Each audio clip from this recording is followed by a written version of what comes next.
Bali Adası'ndan herkese selamlar, sevgiler. Bali'de yaşayan Türklerle röportaj çok istediniz ve biliyorum merak ediliyor. Aynı zamanda burada hem yaşıyor hem de restoran açtılar. İşletmeci olarak da tabii ki kendi düşünceleri ve burada yaşamak nasıl, burayla ilgili fikirleri neler, şimdi kendisine biraz sohbet, muhabbet edeceğiz. Hoş geldin kanalıma tekrar. Eyvallah abi, sen de bizim mekanımıza hoş geldin. Hoş bulduk. Biraz heyecanlıyım çünkü kamera karşısında konuşmak, bir de o kadar değerli takipçilerle buluşmak bizi heyecanlandırıyor. Mutluyuz, heyecanlıyız. Eyvallah, sağ olasın. Şimdi burayı açalı 2 hafta oldu da çok yeni. Evet. Nasıl gidiyor, düşüncelerin neler? Biraz bahseder misin? Bali'de yaşamak nasıl? Böyle bir adım attın. Şu andaki düşüncelerin merak ediyoruz ve insanlar da izleyenlere de fikir olsun ve tabii ki böyle bir video çekip Bilgi röportaj olabilir, burada aynen. yaşayan bir insan olarak. Aynen. Ay, Bali'yi çok sevdim. Bu net söyleyebilirim. Hele ki Singaraja'ya gittikten sonra senin bulunduğun bölgeye, ama bunu ben samimi söylüyorum. Şimdi arkadaşlarım bazıları diyecek ki ya Serkan abi orayı övüyor diye aynı şey söyledi, yok. Çok samimi söylüyorum, orayı çok sevdim. Ve hatırlıyorsan oraya alışveriş yapmak için gitmiştim. Orada biraz daha ucuz diye eşyalar. Oraya gittiğim gün dedim ki ben herhalde bir daha artık Bali'den, yani Bali'yi bırakıp bir yere gidemem. Çok sevdim bölge olarak. İş olarak da daha yeni başladık ama Allah'a şükür çok iyiyiz. Yeni başlayanlara göre. Nazar değmez inşallah. İyi gidiyoruz. Senin de takipçilerinden bir sürü kişi geldi. Sağ olsunlar. Sağ olsunlar. Onun dışında yani şunu gördüm, şimdi burası Türkiye'ye göre burada iş yapmak, yani bir işte daha doğrusu başarılı olmak Türkiye'ye göre daha kolay. Fakat her ülkenin olduğu gibi bu anlamda bir sistemi var. Sistem olarak sanki biraz daha zor gibime geldi ama başarılı olmak anlamında Türkiye'den daha kolay olduğunu düşünüyorum. Yanılıyor da olabilirim, fikirlerim bunlar. Peki burada şimdi açtığınız 2 hafta oldu.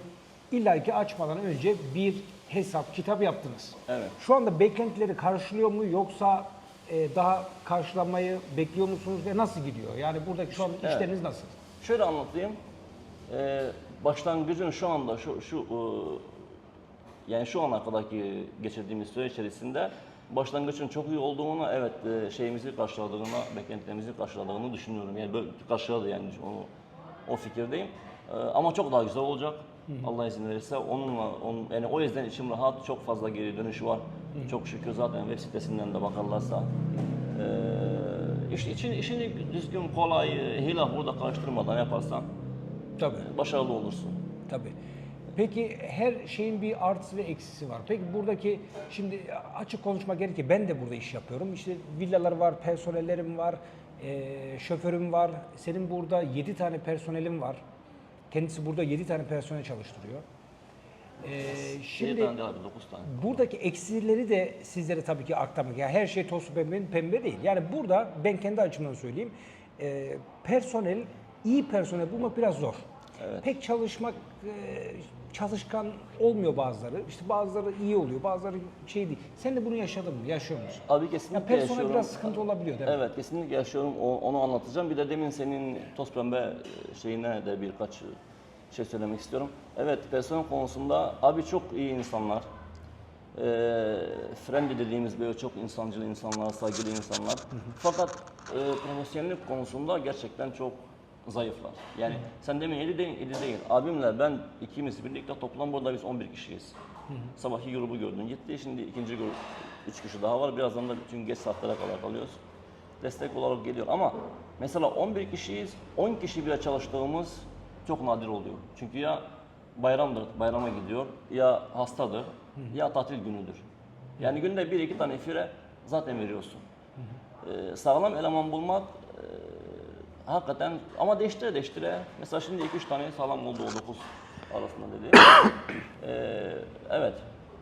Profesyonel eleman bulmak biraz zor. Demin söylediğim, hani dedim ya işte Türkiye'de biraz daha, buraya göre biraz daha zor. O konuyu da açmak istiyorum aslında, yanlış anlaşılmasın diye. Tabii. Türkiye'de neredeyse bütün sektörler çok gelişmiş ve bir sürü rakibin var Türkiye'de. Orada çok fazla profesyonel olman gerekiyor bir işte başarılı olabilmen için. Çok fazla. Çünkü sadece Profesyonellik değil, bir sürü işin içine demin dediğimiz gibi de hile hoda da giriyor. Türkiye'de olsun, burada olsun, her yerde. Şimdi rekabet son noktaya vardığı zaman artık orada şey başlıyor. Demin söylediğim gibi hile başlıyor. Bir de gücün varsa karşındaki insanı eziyorsun ya da bilmem ne, bu tür şeyler oluyor. Fakat burada daha bir sürü sektör gelişmediği için burada başarılı olmak Türkiye'den daha kolay. Buna eminim. Sistem olarak demin söylediğim gibi burada yaptığın işe göre bir sistem şey yapıyorlar. Bir mesela atıyorum restoran işi yapıyorsan sana tanıdıkları haklar ayrı. Atıyorum güzellik salonu yapıyorsan ayrı, villa ise ayrı. Hepsi birbirinden değişik. Villa benzer bir şey olmadı, benzer bir örnek olmadı. Tezi olduğunu düşünürsek. Burada değişik. Ama Türkiye'de bütün şeyler aşağı yukarı aynı sistemi, esnaf odasına çeviriyorsun, aynı sistemi uyguluyorlar. Burada öyle değil. Burada her işin ayrı bir sistemi var. Bu yüzden şimdi belki arkadaşlar sizi biraz sıkacağız. Sadece sizin 4-5 dakikanızı almak istiyorum. Size çok önemli 2 uyarıda bulunmak istiyorum. Çünkü siz bizi ilk videoda orada gördünüz. Bir de bu ikinci videomuz. Yani o arada bizim mesela ne zorluklar çektiğimizi ya da gücümüzün ne kadar olduğunu ya da neler yapabileceğimizi bilmiyorsunuz. Hani şu yanılgıya düşmeyin. Hemen çok kolay oluyor da biz de yapalım. Elbette yaparsınız. Kesinlikle yaparsınız. Çok zor ya da imkansız bir şey değil. Ama arkadaşlar lütfen ne iş yapacaksanız yapın. Size kendi deneyimlerimden iki tane örnek vereceğim. Bunları atlamayın. Şimdi ne ben, ne Serkan abi, ne de çevremizdeki samimi olan hiç kimse sizin burada Bali'de ya da başka bir yerde ama özellikle Bali'de $1 bile kaybetmenizi istemeyiz. Kaybeden değil, kazanan tarafta olmanızı isteriz. O yüzden lütfen bu 2 tane uyarımı dikkate alın. Birincisi arkadaşlar ne iş yapacaksanız yapın. Lütfen bunu %100 araştırın. İkincisi de hiçbir işi hafife almayın. Ben ikisinin de acısını çektim. Size 2 küçük örnek vereceğim bu 2 uyarı için. Ondan sonra Bali'nin güzel şeylerinden konuşmaya devam edebiliriz. Arkadaşlar birincisi ne iş yapacaksanız yapın %100 araştırın. Ben size ufak bir örnek vereceğim özelde. Siz ne iş yapacaksanız bunu kendi işinize göre yorumlayın. Buraya gelip ne iş yapacaksanız inşallah kısmet olur gelirsiniz ve sizi burada görmekten çok mutlu oluruz. Örnek veriyorum. Diyelim ki bir ezme üretmeye karar verdiniz. Bir ezme. Bunun için yapmanız gereken ilk şey ezmenin işte onun için gerekli ürünlerin var olup olmadığını araştırmak. Bunun mesela ortalama 8 tane olmazsa olmaz ürünü var. 8 işte soğandır, domatestir, biberdir, baharatları, maydanozu, işte domates biber salçası öyle düşünün 8. 8 diye düşünün. Siz 7'sine kadar gelip 7. ürüne kadar araştırıp ya 8. ürün olsa da olur olmasa da ya da işte atıyorum bir şekilde yaparız deyip tamam bu iş oldu deyip bu işe başlarsanız çok büyük bir ihtimalle kaybedersiniz. Paranızı da kaybedersiniz. İşin sonunda da başarısız olursunuz. Neden? Çünkü gerçek bir ezme, örnek veriyorum, biber salçası olmadan olmaz. Dolayısıyla işiniz de dümenden olur, işin sonunda da kaybedersiniz. Şimdi aranızda şey diyenler olacak ya o domates salçasının üzerine biber koyarım, pul biber. Olur, olmaz. Gerçek bir ezme olmaz. Dolayısıyla işiniz gerçek olmaz, sağlam olmaz. Büyük bir ihtimalle de kaybedersiniz. Bu benim özelimde verdiğim bir örnek restoranla ilgili. Yani siz Allah izin verirse restoran işi mi yapacaksınız, ne iş yapacaksanız o şekilde bunu yorumlayın. Bu birinci uyarım. Ne iş yapacaksanız yapın %100 araştırın. Son bir uyarım daha olacak. Arkadaşlar lütfen su bile satacak olsanız yani kendi işiniz dışında bir iş ya da kendi işinizi başka bir bölgede icra edecekseniz yani Türkiye'de yaptığınız işi Bali'de yapacaksanız ya da Bali'de daha önce yapmadığınız bir iş yapmayı planlıyorsanız lütfen bunu hafife almayın. Ben bunun acısını çok sağlam bir şekilde 2015 yılında çektim. Dubai'de çok büyük bir para kaybettim. Çok büyük bir organizasyonda oraya biz Türkiye'den havlu bornoz yatak örtüsü götürdük. Oraya gittiğimiz zaman 100 dükkan vardı. Toplamda 1000 dükkan. Global Village diye bir organizasyon. Global Village internetten baksanız görürsünüz. Çok büyük bir organizasyon. Günde 100.000 kişinin geldiği. Muhtemelen de aranızdan bazı arkadaşlar oraya gitmiştir, ya çalışmıştır, ya müşteri olarak gitmiştir. Böyle büyük bir pazarda Türkköy'ün 100 tane Türk dükkanı vardı. 90 tanesi işe başladı, 90 tanesi abi para basıyordu. Biz geriye 10 dükkan kalıyor, ondan bir tanesi bizim dükkandı. Ara sokaktaydı. Günde istiftah etmiyorduk. 90 dükkan para basıyor, biz istiftah etmiyoruz. Türkiye'den çok kaliteli mallar götürdük oraya, en kaliteli malları, konteynerlarla. Biz sanıyorduk ki tek sorun, çünkü işi o kadar hafif almışız. Tek sorun bizim ara caddede olmamız. Abi gittik, ihale sahibine yalvar yakar. Bizi oradan aldı, önce fırçayı kaydı. Bizi oradan aldı, en kalabalık olan girişe, en güzel yere koydu. Biz o günün akşamı heyecandan uyumadık. Dedik ki tamam biz parayı bulduk. Zaten sorun ara caddede olmamızdı. Malımız çok iyi. Oraya gittik, kurduk. Abi sabah herkes geliyor, yetişerek o kadar kalabalık. Alıyor havluyu, bakıyor, üstüne sarıyor. Bakıyor pamuk %100.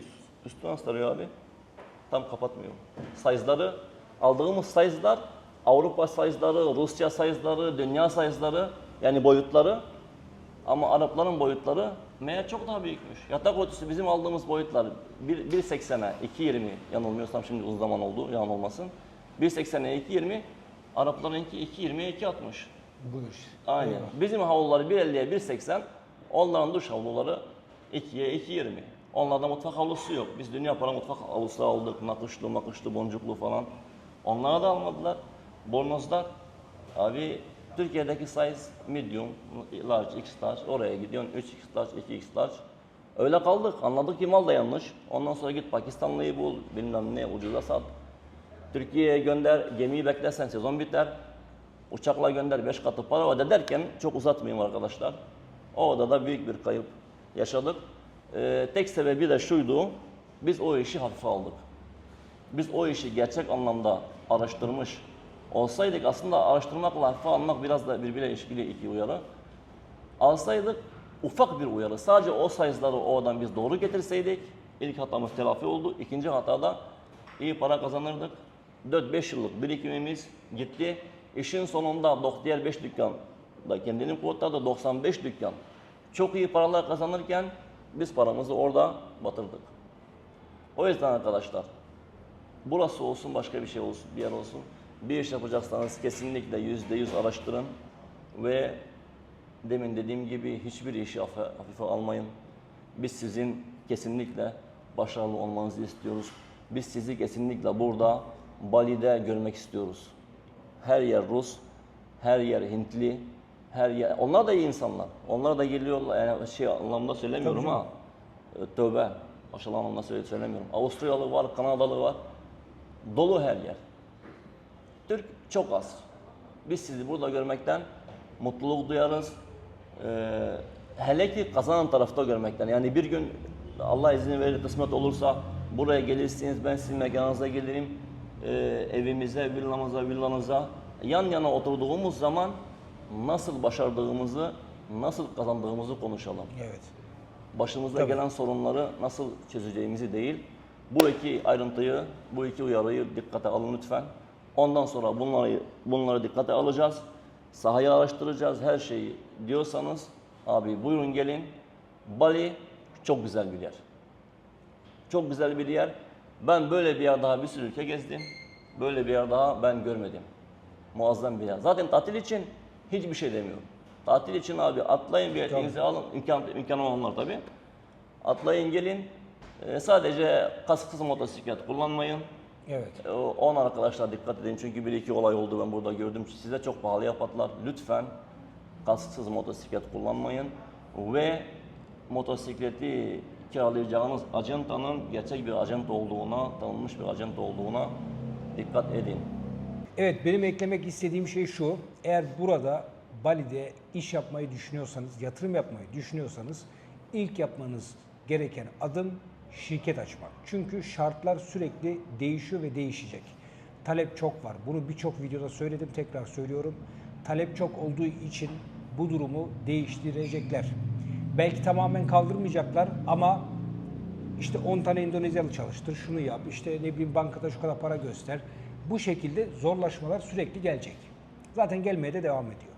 O yüzden bunlara yakalanmadan ilk olarak şirketinizi hazır etmek. Bakın şu anda açtığımız şirketler, yani 10 tane şirket açıyorsak 5 tanesi şimdi geliyor. Yani şimdiden gelip bir şeyler yapmak istiyor. Diğer 5'i de 6 ay sonra geleceğim diyor. Biri diyor 1 sene sonra, diğeri diyor 2 yıl sonra. Böyle bir şey. Yani şirket sizin açıldığı zaman 1 ay sonra çıkacak başka bir yasa sizi etkilemeyecek. O yüzden şu anda şirketi açıp kenarda duracak. Daha sonra ne zaman hazırsanız, hazır hissederseniz o zaman gelip burada yapacağınız işe yönelik burada faaliyette bulunabilirsiniz. Şimdi arkadaşlar restoran işine girdi. Restoran işinde kendisi ilk geldiğinde, şirketini açtığımızda oturduk, fikir alışverişi yaptık, konuştuk, sohbet ettik. Çünkü benim de aynı başta dediği gibi amaç burada birine şirket açıp burada şeyden başarılı olmak. Çünkü onun başarısı benim de başarım. Benim başarım onun da başarım. Ben böyle görüyorum. Kesinlikle. Yani burada onun başarısız olması ne bana ne ona hiçbirimize faydası yok. Onun başarılı olması burada bana da faydası var, sana da var. Sen de gelecek, sana bile var. Nasıl diyeceğim? Evet, sana bile faydası var. Böyle. Evet. Şimdi bu arkadaş, ben şimdi bundan öğreniyorum. Nasıl yani? Evet, o benden öğreniyor, ben ondan öğreniyorum. Neyi? Şimdi bu adam burada burayı restore ettirdi, bir sürü bir şeyler aldı. Bir sürü şu anda telefonunda bu adamın bende olmayan bir sürü numaraları var. Ne var burada? Efendim adam tuvalet yaptırdı, efendim şurayı çatı yaptırdı, bunu yaptırdı, klima, bir sürü. Benim de var. Yani bu gücümüzü birleştirdiğimiz zaman sen geldin, Kesinlikle. restoran değil de efendim ne bileyim gittin başka bir şey, tekstil dükkanı açtın veya hediyelik bir yer açtın. Abi orayı kim yapacak, kim iyi çalışır, kim hangi... Gel fikir sor, bana sor, ona sor. Her türlü biz zaten birbirimize yardımcı. Amaç bu zaten. Yani burada böyle bir arkadaşlık, dostluk kurmak, kıskançlık veya şeylik değil de birbirimize Evet, destek. evet, kesinlikle. Köstek değil, destek olmak. Kesinlikle. Amaç bu. İyi niyetliyiz. Burada kötü niyetli hiçbir şey yok. Evet, yok. Ben birçok videomda söyledim, tekrar söylemek istiyorum. Buraya Amerikalısı geliyorsa, Kanadalısı geliyorsa, Avrupalısı geliyorsa, Almanı geliyorsa, İngiliz... Türk niye gelmeyecek arkadaş? Gelsin, yapsın, etsin, başarılı olsun. Ha bu demek değil ki herkes gelecek ve herkes izleyen bunu düşün. Hayır. Düşünen varsa Evet, veya düşünen çevrenizde varsa. Yoksa illa buraya gelin. Buradan asla öyle bir şey demiyoruz. Yok, yok, Bakın böyle kesinlikle. yanlış anlaşılma olmasın. Yani aman buraya gelin, buradan hariç başka bir şey. Başka yerler de var abi. Gidip Tayland'da yaparsın. Gidersin sen Kamboçya'da yaparsın. Öbürü gider Singapur'da yapar. Öbürü Almanya'ya gider. Herkesin şey. Ben buraya kesinlikle insanların aklını buraya öyle bir şey yok. Ama böyle bir ilgi var Bali'ye son dönemde. Eğer bu varsa bu ilgi, o zaman buyurun gelin, doğru adımlar neler? Birincisi şirketi açıp hazır kenara koymak. İkincisi de geleceğiniz zaman dediği gibi saha araştırmasını düzgün yaparak gereken hamle. Bir önemli bir şey daha eklemek istiyorum. Personel. Benim yaklaşık 5 tane personelim var. Kendisinin arka şeyle beri 10-11 tane personeli var. Şimdi burada bu çok önemli bir nokta. Bütün personelleri Hindu dinine mensup insanlar almayın. Neden? Çünkü bunların bazı önemli dini duaları ve günleri oluyor. Orada sen bu adama 5 katı fazla para da versen gelmez. Çünkü bunlar için bu önemli. Ne yapacağız abi burada? Şöyle bir şey olabilir. Diyelim ki 4 tane personelim var, bir iş yapıyorsun. 2 tanesini Müslüman al, 2 tanesini de şey al, Hindu. Veya 2 tane Müslüman, 1 tane Hristiyan, 1 tane... Evet bu çok var. Burada Hristiyan da çok. Hindu da çok, Müslüman da çok. Böyle olursa Hindu bayramında o gitmez, Müslüman bayramında o gitmez, Hristiyan bayramında o gitmez. Yani böyle bir kombinasyon. Bu çok önemli bir şey. Buna dikkat edin. Kesinlikle. Başka eklemek istediğim bir şey var mı? Tabii, tabii ki. Daha muhabbet yeni başladı. Buyurun estağfurullah. Eyvallah. Eyvallah. Arkadaşlar eklemek istediğim bir şeyler daha var. Arkadaşlar şimdi size birkaç şey daha söylemek istiyorum, anlatmak istiyorum. Serkan abiden Allah razı olsun. Ben kendisiyle bunu kendi gönlümden söylüyorum. Daha önce de söylediğim. Benim şu anda Serkan abiyle iş anlamında hiçbir ortaklığım, işbirliğim ya da işte karşılıklı birbirlerinin reklamını yapıyorlar falan. Yok. Böyle bir şey Gerçekten kesinlikle yok. yok. Gerçekten yok. Ve ben kesinlikle size burada verebileceğim, yani doğru olarak verebileceğim bütün bilgileri aktarmaya çalışıyorum. Aslında şöyle, Serkan abinin kanalı samimi bir kanal olduğu için bütün doğruları açık bir şekilde burada anlatabilirsin. Yani demin ki işte burada çalışmak, burada iş yapmak Türkiye'den daha kolay dediğimden dolayı bazı arkadaşların hoşuna gitmeyecektir. Onların da canı sağ olsun diyeceğiz. Başka bir şey demeyeceğiz.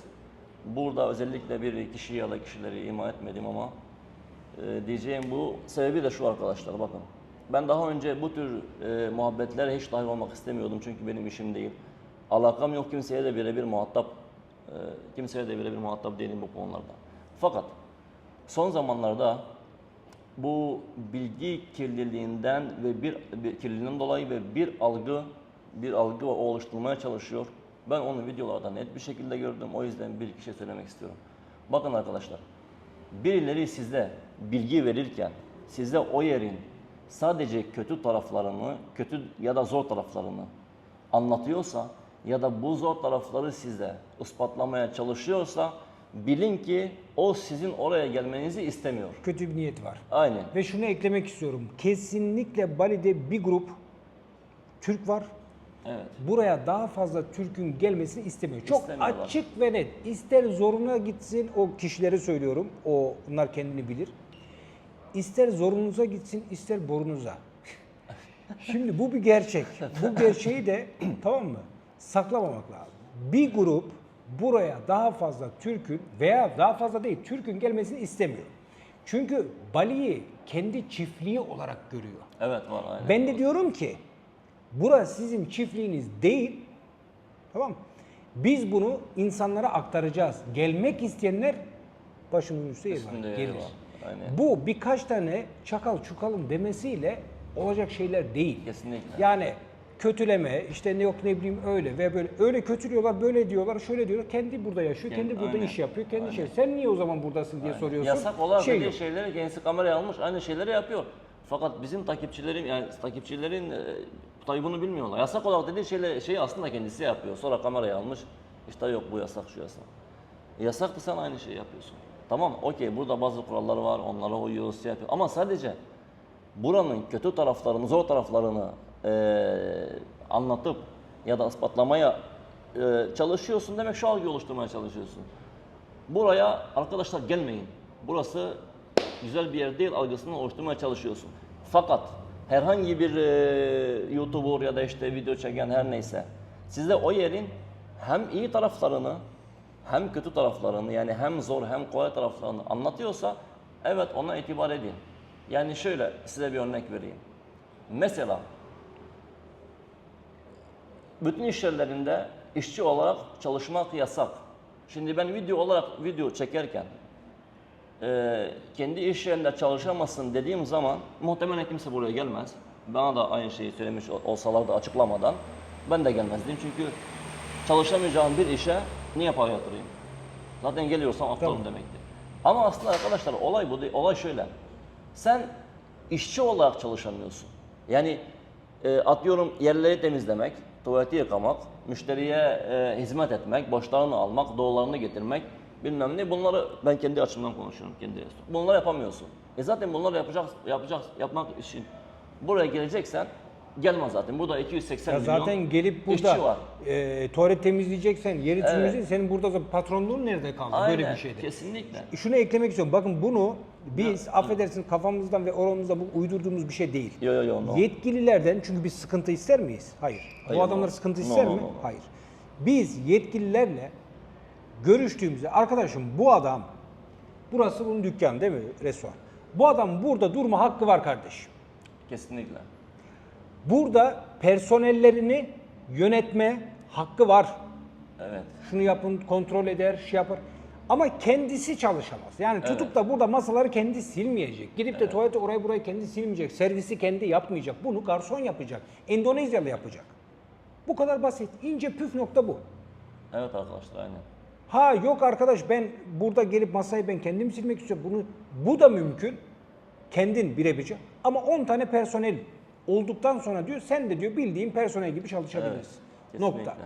Böyle ince noktalar var. Size bu anlatılmıyor. Size ne diyiliyor? Kendi dükkana giremesin bile. Ya öyle bir- Giremezsin, deport edilirsin bu. Ya böyle bir saçmalık Böyle olabilir bir- mi? Sen böyle- şirket sahibi sensin. Ben- Ulan evet, restoranın evet. sahibi de sensin. Ben- Yatırımı yapan da sensin. Sen dükkana gelemeyeceksin. Abi videoları izledikten sonra ben aklıma şu geldi başkalarının videosunu. Dedim herhalde 500-700 metre uzaktan herhalde dedim dürbünle oturacağım benim iş yerimi. İzleyeceğim herhalde böyle bir rakam kaldı geriye. Yani böyle bir mantık Sonra gittik olabilir mi? araştırdık. Böyle bir şey yok. Zaten araştırmıştık da. 10 defa ayrı yerlere sorduk, yetkililere sorduk, vize aldığımız yere sorduk, gümrükteki sormadığımız bak gümrük soramadığımız yer kalmadı. Böyle bir şey yok arkadaşlar. Yeter ki sen demin dediğimiz gibi fiziki olarak çalışamazsın. Ama örnek Serkan abinin dediği Yönetebilirsin. gibi yönetebilirim. İşçilerime işi Tabii. öğretebilirim. Tabii. Supplier'ların dediğimiz şeylerler ya. Ürün aldığımız yer. Ürünleri aldığımız. Mesela onlarla ben kendim görüşebilirim, satın alabilirim. Tabii ki. Ben satın alabilirim, ödemeyi şeyler yapar. Müşteri geldi diyelim. Oturur müşterisiyle konuşur, sohbetini eder, şey yapar. Bunda bir sıkıntı yok ki. Sadece bakın buradaki amaç şu, şöyle anlayın. Endonezya hükümeti diyor ki, kardeşim buraya gelip bir yatırım yapıyorsan benim de vatandaşıma iş ver diyor. Kesinlikle. Bu kadar. O zaman öyle olmazsa ne olacak? Sen açacaksın, getir Türkiye'den 3-4 personel, ne Endonezyalı çalıştır ne de böyle de olmaz ki. Olmaz Olay kesinlikle. amaç bu, başka hiçbir şey değil. Tamam mı? Bu. Bir başka konu da şunu da size söylemek istiyorum. Şimdi Serkan böyle dedi, efendim şu YouTuber bu dedi, efendim şu şöyle dedi. Kafanızı fazla karıştırmayın. Ben hiçbir şeyi, bakın kendi kafama göre zaten öyle bir şey yapamam, öyle bir yetkim yok. Kafama göre bir şey söylemiyorum. Mesela ne diyorum? Burada diyorum Bali'de leasehold, ev satışı var, arsa satışı var. Yani kiralama 20-25 sene kiralama sistemi ve freehold var. Bunu Serkan'a inanma. Git araştır arkadaşım. Freehold'u da araştırsın. Var. Yani burada alabiliyorsunuz, şey yapabiliyor. Bunların hepsi mümkün. Şirketi tamamen kendi adınıza açın. Ben ilk bu videoları çekerken bana kaç defa saldırdılar. Yine buradaki Türklerden bazıları. O Daltonlar videosu çekmeyi bilenler bilir eski videoları. Ne dediler? Anlatma dediler. Şirket eskiden de şirket açılmıyor diyorlardı. Kendi adını alamıyorsun. Ben ne dedim çıktığım videolarda? Açabiliyorsun dedim. Evet, evet. Hayır dediler. Endonezyalı olmak zorunda. Hayır değil dedim. Doğruları anlattım ve bu ilk başlatan Abi benim çaylar geldi. zaten burada. Ne oldu ondan sonra? Gelen geldi, gelen geldi. Sonra oluyor dediler. O oluyor. Yarın bir gün yine benim doğru dediğim şeyler ortaya yine çıkacak. Beni çok daha iyi anlayacaksınız. Burada hiçbir şekilde kötü niyetli hiçbir şey yok. Burada birbirimize faydamız olsun, birbirimize bir şeyler yapalım, edelim. Yapmak isteyen de yapsın. Bana, bak ciddi samimi söylüyorum. Evet. Bana ulaşan insanlar oluyor. Şirket açmak isteyen. Bir şey diyeceğim diyor, yanlış anlamazsan diyor. Ne diyorum? İşte ben de orada tur işi, ben tur şirketim var ya, tur yap diyorum. Ben kendim söylüyorum, ben villa kiraladım ya. Sen de kirala. Güzel gidiyor diyorum. Evet. Sen de bak gerçekten Ben de güzel, şey sen de söyleyeceğim, kirala. aynen. Demedim mi? Değil mi? Evet, Diyorum. evet, evet. Yani Arkadaşlar, burada ben villa kiralıyorum diye başkası yapmasın. Aman kimse yapmasın. Ya yapsın arkadaşım, niye? Onun nasibi farklı, benim farklı, senin farklı ya. kesinlikle. Ben öyle düşünmüyorum. Hatta ulaşın bana, ben ne yapıyorum? Villa mı kiraliyorum? Sana da öyle bir şey açalım. Ben ne yapıyorum? Tur işimi sen de yap. Yani ben bunu siz de yapın isterim. Ben öyle şey yapmam. Bazıları gibi aman ben bunu yapıyorum kimse yapmasın. Aman burada her şey kötü gidiyor. Aman her şey yalan dolan. Tamam mı? Gelin kendiniz araştırın, bakın, edin. Bana da inanmakta zorunda değilsiniz. Evet, evet. Ama sevenimiz de çok. Allah'a Bize inanan şükür, da çok. aynen. Onu da çok iyi bildiğim için ben size hitaben Yani biz- konuşuyorum. O kötü niyetli illaki birkaç tanesi vardır izleyenler. Siz kendinizi biliyorsunuz. Daha çok rezil olacaksınız. Siz zaten oldunuz olacaksınız da kayboldunuz. Yoksunuz piyasada. Biz buradayız. Yerimizdeyiz. Aynen. Arkadaşlar bir kişi daha söyleyeceğim. Ben geriden sarayım senin olduğun yere geleyim. Mesela demin şeyden konuşuyorduk işte çalışabilirsin, çalışamazsın muhabbeti falan. Yani size örnek vereyim. Mesela gün yarısı abim burada.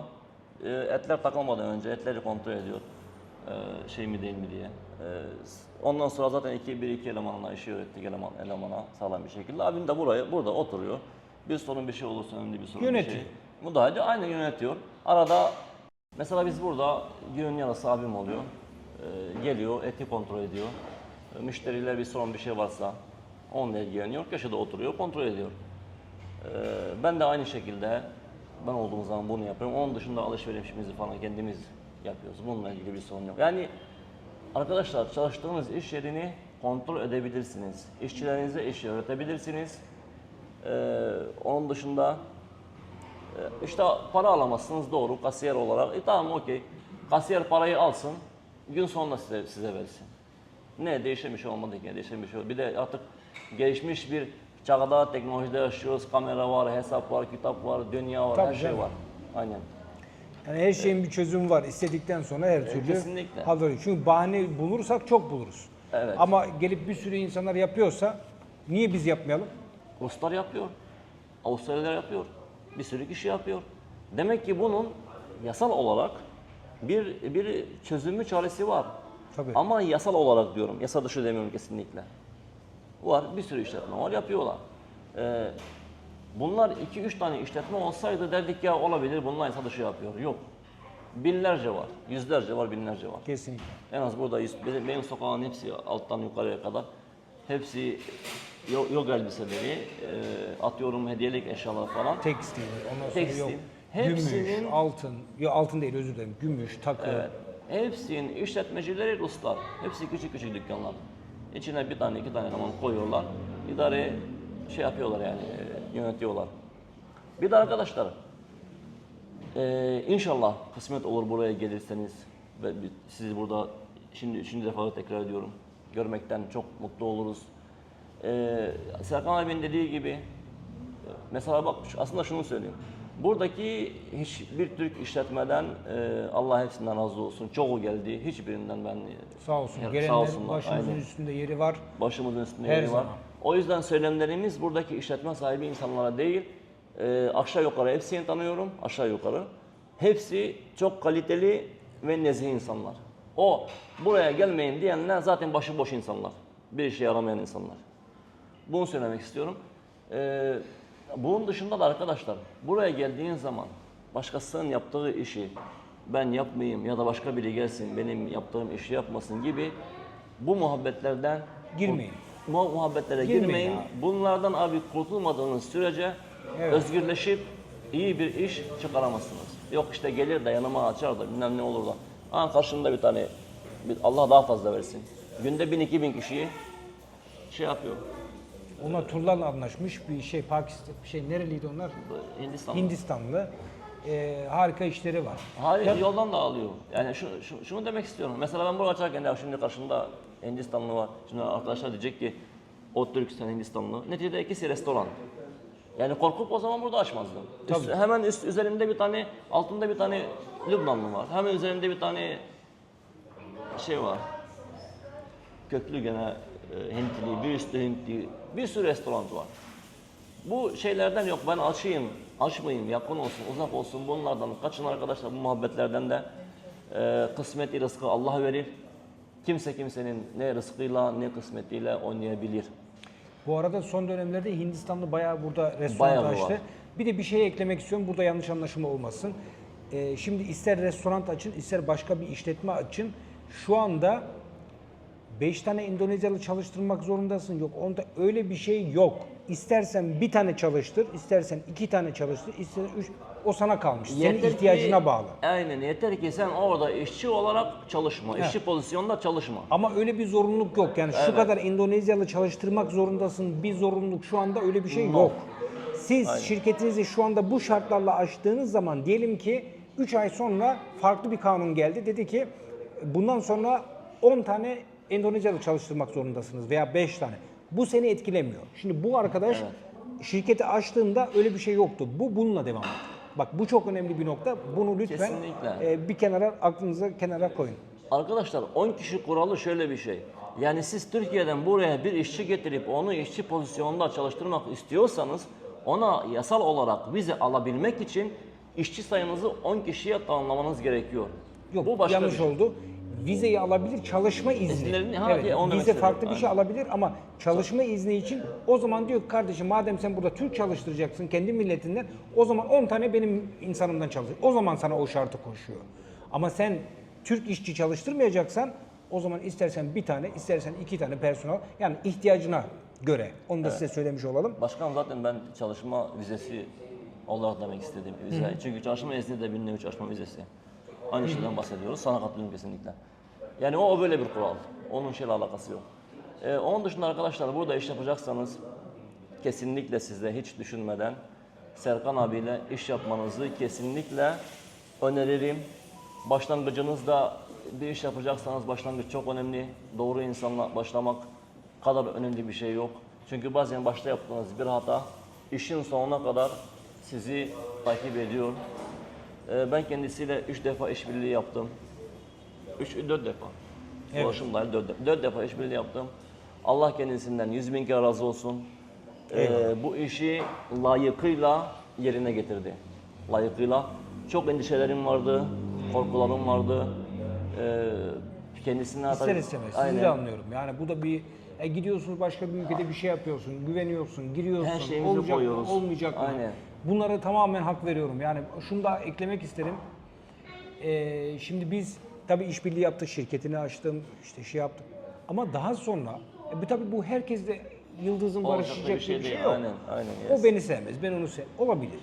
Ama anlaşabildiğimiz bak şu anda bir işbirliğiyle gerçekten hiçbir alaka. Bak şu anda Yok, yok, kesinlikle. Bak o şeyden değil. No, böyle şey yok. Bugün geldik ben burada şirket açmak isteyen bazı Türk iş adamları geldi 2 tane. Onlarla görüştük, yedik, içtik. Kalktık. Öyle çay içiyorduk. Video yapalım mı? Hem insanlara bir şey yapalım mı? Oturduk video çekiyoruz. Yani kesinlikle. Yani benim demek istediğim şu. Şirketin dışında veya işbirliğimizin dışında arkadaşlık, dostluk eğer tabii kafamıza uyuyorsa şu her zaman başımın üstünde. Buraya iyi niyetli herkese bakın sadece şimdi burada yatırım veya burada yaşamak için değil. Tatil amaçlı da buraya bir sürü insanlar geliyor ve gelecek. Buyurun gelin. Yazsa olarak şey olarak olmuyor ya. Google Map'e yazsa ben zaten buraya yazacağım. Altta okuyabilirsiniz. Google Map'e yazdığınızda gelebilirsiniz. Afiyetle gerçekten lezzetli burada yemekleri sunuyorlar. Allah razı olsun. Buyurun gelin. İlla yemek için değil. Gelin abi çay, kahve için oturun kesinlikle, muhabbet aynen. edin, konuşun. Buradayız yani sıkıntı yok. Kesinlikle buyurun gelin zaten Serkan abinin dediği gibi çay, kahve falan bunların hepsi bizim ikramımız. Arkadaşlar bir şey daha söyleyeceğim demin biraz yarım kaldı. Mesela Serkan abi dedi ben tur işi yapıyorum. Şirket açmak istiyorlar tur işi yapmak için. Ben restoran işi yapıyorum mesela. Arkadaşlar biz burada bir sürü iş bizimle aynı olsa da bir sürü işletmenin, bir sürü insanın burada iş yapmasını istiyoruz. Fakat lütfen kaliteli iş yapın, hem kazanın, hem kazanan tarafta olun. Hem bunun size bir örnek vereyim. Mesela burada diyelim ki kaliteli bir Türk restoranı var. Örnek veriyorum. Oraya girdi, bir tane restoran var, oraya girdi müşteri. Yemek yedi, o yemeği beğendi. Benim iş yerimin önünden geçerken gönlü içi rahat bir şekilde gider, benden de yer. O yüzden burada bir Türk işletmenin daha olması benim karıma olur, zararıma olmaz. Ayrıca mesela diyelim ki yedi beğenmedi, bu sefer bana gelmiyor. Evet bu şekilde zararı oluyor. Çok güzel mantık. Bravo. Yeter ki kaliteli iş yapın. Kesinlikle. Yes please. No fine. It's okay. Bir tane şey ikiye böl diyor. Döner ikiye böl diyor. Yavaş yavaş bitireceğiz. Efendim? Yavaş yavaş bitireceğiz. Aynen yavaş yavaş bitirelim. Ne diyorduk? Yani siz ya bu mantık gerçekten çok güzel bir mantık. Kesinlikle. Yani bir tanesi yapar kötü, berbat döner yapar, yemek yapar. Başka bir restoran adam görür, lan bunlar zaten kötü yapıyor, buraya da kötüdür diye girmez. Sen iyi yapacaksın, ben iyi yapacağım, oyu hep beraber kazanacağız. Kesinlikle. Bu sadece restoran şimdi konuşuyor çünkü adam restoran işlediği için şu anda bunu konuşuyoruz ama bu her şey için geçerli. Aynen. Size çok teşekkür etmek istiyorum. Allah hepinizden razı olsun buraya gelenden, kapımızın önünden geçenden, selam verenden. Yani selam Onu geçenden. diyecektim. Bak bugün mesela oturduk. Ya herkes gelecek yiyecek. Adam başka yerde yemiştir. Evet, tabii, Geçiyor tabii. merhaba diyor. Türk müsünüz? Evet. Sohbet muhabbet. Bazıları tanıyor. Aa Serkan Bey merhaba Aynen. sen diyor. Ya bunlar çok güzel şeyler. Kesinlikle. Bir tur paket halinde turla gelenler oluyor. Mesela o yemeğini dahil yiyecektir bir yerde. Gelsin biz abi kahve içsin, çay içsin, selam versin, kelam versin. Tabii. Evet arkadaşlar dediğim gibi burada iş yapacaksanız kesinlikle profesyonel bir insanla çalışın. Ben size sadece bir insan önerebilirim çünkü denedim, gördüm, Allah'ın izniyle işlerim yolunda. O da Serkan abi. Eyvallah. Başka da kimseyi tanımıyorum. Kesinlikle kendisiyle iş yapmanızı öneririm. Fakat tekrar ediyorum arkadaşlar, bu yerde Serkan abinin maddi olarak hiçbir ilişkisi çıkar, aramızda bir işbirliği Yok. çıkar. Hiçbir yok. Bu net bir şekilde söylüyorum. Fakat bana yaptığı işini çok iyi yapmasından dolayı aramızdaki sadece dostluk. Fakat kendisiyle yaptığımız işbirliklerinde Allah kendisinden razı olsun çok iyi işler çıkardı. kendi gönlünden de gelerek bize bir sürü ekstra şey yaptı. O yüzden manevi olarak ben burada ne kadar bu anın sahibi, patronu gibi görünsem de kendisinin de manevi olarak o kadar bizim gözümüzde, gönlümüzde yeri var. Zaten baştaki köşeyi sana ayırdım biliyorsun. Eyvallah. Öyle arkadaşlar. Dostluğumuz kendisiyle çok iyi, ilişkimiz çok iyi ama şey anlamında değil. 3-4 defa yaptık, Allah razı olsun bitti. Evet, ama o sizin, başka, o başka. Aynen o başka, o başka. Sizin kendisiyle çalışmanızı kesinlikle öneririm. Niye başkasını önermem? Çünkü tanımıyorum, iş yapmadım. Bu adamla evinde de villasında da kaldık, ulaşımda da yaptık, şirkette de yaptık, bir yerden bir şeyle satın aldık, sponsor olduk. Bir sürü şey yaptık kendisiyle. Efendim kısa olarak şunu ekleyeyim. Yani alnımız açık. Burada Allah'a işimizde şükür. gücümüzdeyiz. Allah'a şükür. Ben bunu yaparken de gerek şirketle ilgili çalışmalar, açılımı olsun, işbirlikleri, şu anda emlak şirketimi açtım. Bunların hepsini ben burada yasal olarak yapıyorum. Tabii tabii. Benim burada şirketim var, devletime, Endonezya devletine vergi ödüyorum. Bütün evraklarım, her şey tamam. Bir de onu söyleyecektim. O pardon. yüzden böyle açık açık sizlere bunu Aynen. bu şekilde Arkadaşlar ifade pardon. Biz şimdi dışarıya çıktık. Müşteriler geldi. Bu video buraya kadar olsun. Baktım bayağı uzamış yine. Bir sohbete daldık. Bugün sizlere bilgi vermeye çalıştık. Umarım faydalı olmuştur. Bir sonraki videolarda yine görüşmek üzere. Senin de son sözleri alalım. Arkadaşlar hepinizi çok seviyoruz. İnşallah en yakın zamanda görüşmek dileğiyle. Görüşmek üzere. Sağlıcakla görüşürüz. Ve sadece buraya tabii yatırım ve kalmak için değil, tatile de bir sürü insanlar var gelmek isteyen. Sizleri de burada ağırlamaktan mutluluk duyarız. Buyurun gelin. Burada da gösteriyorum. Böyle yazarsanız direkt çıkar zaten. Yaşa ama yassa olarak yazıyorsunuz. Misafirler, müşteriler de içeride. Kendinize iyi bakın. Görüşmek üzere. Saygılar, sevgiler. Saygılar, sevgiler. Onu derler biz bekler gezip de görelim dünyalar. Herkes bizden bir yer var. Gel ve tadını çıkar. Yıllar beni yollara koydu ben. Tamamladım durdum gel. Yok bize hiç engel. Yol arkadaşım olsan ki zaten böyle güzeller.